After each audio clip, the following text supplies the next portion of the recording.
She first noticed it in October. Her neighbors across the street left for the work at the same time she did, 7:22 a.m. every morning. He came home when she came home, turned his lights off when she turns hers off. On weekends, he was outside when she was outside, inside when she was inside. She told herself it was coincidence. People keep similar schedules. It happens. But coincidences have a limit, and he never once reached his.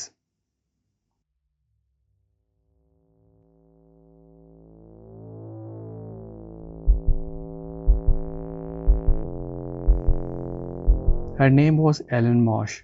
She was 35 years old. She had moved to Selden Drive 14 months ago after her divorce. A fresh start in a quiet neighborhood where nobody knew her story, where she could be just another woman in just another house. She worked in a medical billing, remote 3 days a week, office 2 days a week.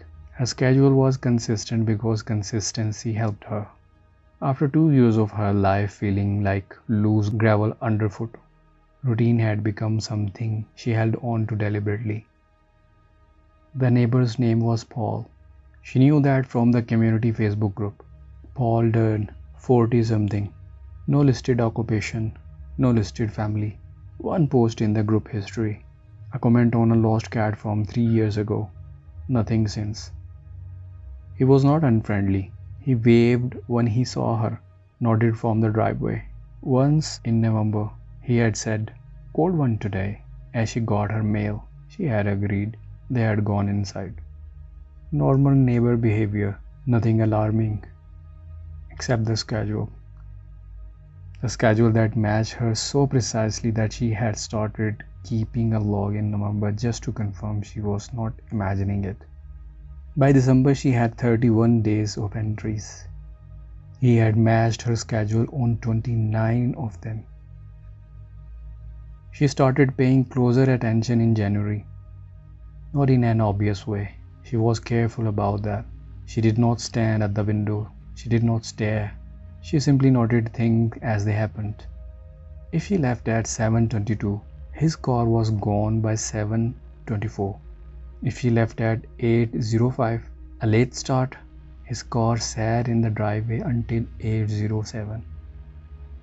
Once she decided not to leave at all, worked from home the entire day without telling anyone, his car did not move. She left the house at 2:47 p.m. to get her mail. His front door opened at 2:49 p.m. He checked his own mailbox, went back inside. There had been nothing in his mailbox. She could see that clearly from her porch. It was empty. She told her friend Dana about it in February, said it over coffee, keeping her voice casual.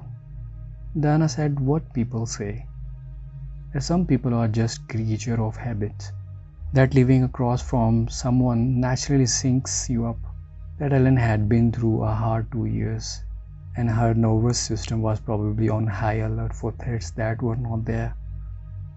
Ellen nodded, told herself Dana was probably right, went home. Noted that Paul's car had been gone while she was at Dana's, and was back in his driveway 4 minutes after she pulled into hers. In March, she changed her routine deliberately. She started leaving at irregular times. 6:45 one day, 9:10 the next, 11:30 the day after that. She varied her lunch breaks, changed which day she went to the office, started running errands at random hours. Paul matched every single change, within minutes, every time. She went back through her log, 4 months of entries, 109 days. He had matched her schedule on 106 of them. The 3 exceptions were days she later confirmed he had not been home at all. He had never failed to mirror her when he was physically present. She installed a camera doorbell in Apple, angled it to capture the street and his driveway, set it to record continuously. She reviewed the first week of footage on a Sunday afternoon, 6 hours of material. She played it at 4 times the speed. His movements tracked her like a shadow. But there was something else in the footage. Something she had not expected. On 3 separate nights, Tuesday, Thursday, and Saturday, between 2 and 3 a.m., Paul had come outside. Not to his car, not to the mailbox, just to the end of his driveway, and stood there, facing her house, for exactly 11 minutes each time. She called the non-emergency police line the next morning. She was very precise. She had her log, she had the footage. She walked the officer through 4 months of documented observations. The officer listened carefully, watched the 3 clips of Paul standing at the end of the driveway, then asked the question Ellen had been waiting for. Has he ever approached you, threatened you, made direct contact of any kind? Ellen said no. The officer said there was nothing she could act on. A neighbor keeping similar hours was not a crime. Standing in his own driveway at night was not a crime. She encouraged Alan to keep documenting, said to call back if anything escalated. Said the word escalated the way people say it, when they are not sure what escalation would look like, but they need to say something before they leave. Ellen locked her doors that night, all of them, including the one she never used. She put a chair under the handle of the back door the way she had read about online. At 2:17 a.m. she woke up. She did not know why. She lay in the dark for a moment.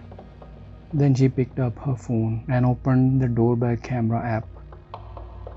Paul was at the end of his driveway, facing her house, as always. But this time, he was looking up, directly at her bedroom window. Ellen moved out in May. She told the letting agent it was personal reasons. She did not mention Paul. She did not mention the log or the footage or the 11 minutes. She moved to an apartment on the other side of the city, 3rd floor, buzzer entry, no visible driveway from any window. She has not seen Paul since, but she checks the doorbell camera every morning, first thing, before coffee, before anything. She tells herself it is just a habit now, what she has never been able to answer is how he knew which window was hers. She had never told him which room she slept in. She had never given him any reason to know. Some people keep the same hours as you. The question is whether they do it by accident or by design.